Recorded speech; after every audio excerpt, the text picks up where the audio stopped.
இங்க வந்து ஒரு பையன் பார்த்தீங்கன்னா ஒரு மேக்ஸ் ப்ராப்ளம் ஆனது அங்க இருக்கக்கூடிய போர்டில் சால்வ் ஆனது பண்ணி வச்சிடறான். இப்போ அடுத்த நாள் ப்ரொஃபசர் பார்த்தீங்கன்னா அந்த போர்டில் இருக்கக்கூடிய ப்ராப்ளம் ஆனது சால்வ் ஆகிருக்கிறத பார்த்துட்டு அப்படி ஷாக்காக வந்து செய்யறாரு.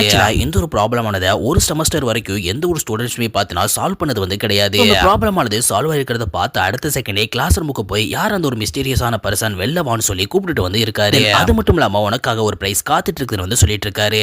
அந்த ஒரு கிளாஸ்ல இருக்கக்கூடிய பசங்க பார்த்தீங்கன்னா யாருமே எழுந்திருக்காம ஒருத்தருக்கு ஒருத்தர் முகத்தை மட்டும் வந்து பார்த்துட்டு இருக்காங்க. யாருமே எழுந்திருக்காம இருக்கவும் அந்த ஒரு ப்ரொஃபசர் பாத்தீங்கன்னா இன்னொரு ப்ராப்ளம் ஆனது அந்த போர்டுல வந்து எழுதி வைக்கிறேன், அதை யார் சால்வ் பண்றாங்கன்னு பாப்போம்னு சொல்லிட்டு அங்கிருந்து வந்து கிளம்பிடுறாரு. மறுநாள் காலையில் பார்த்துட்டு அந்த ஜானிட்டர் மறுபடியும் அந்த போர்டுல நியூ ப்ராப்ளம் இருக்கிறத வந்து பாக்குறான். அதை பார்த்து அடுத்த செகண்டே அந்த ஒரு ப்ராப்ளம் ஆனதை பார்த்து சால்வ் பண்ணிட்டு வந்து இருக்கான். அப்படி அந்த ப்ராப்ளத்தை சால்வ் பண்ணிட்டு இருக்கும்போது அந்த ப்ரொஃபசர் பார்த்து அந்த பக்கமா நடந்து வந்துட்டு இருக்காரு. அப்ப அங்க ஒரு ஜானிட்டர் பார்த்து அந்த போர்டுல ஏதோ எழுதிட்டு இருக்கதை பார்த்து அடுத்த செகண்ட் ஜானிட்டரை அங்க என்னடா பண்றேன்னு சொல்லி திட்டிக்கிட்டே நடந்து வந்துட்டு இருக்காரு. அவனும் பார்த்து அங்க இருந்து வேகமா வந்து கிளம்பிடுறான். அவங்க இருந்து போனதுக்கு அப்புறமா இவர் அங்க போய் அந்த போர்டை பாக்குறாரு.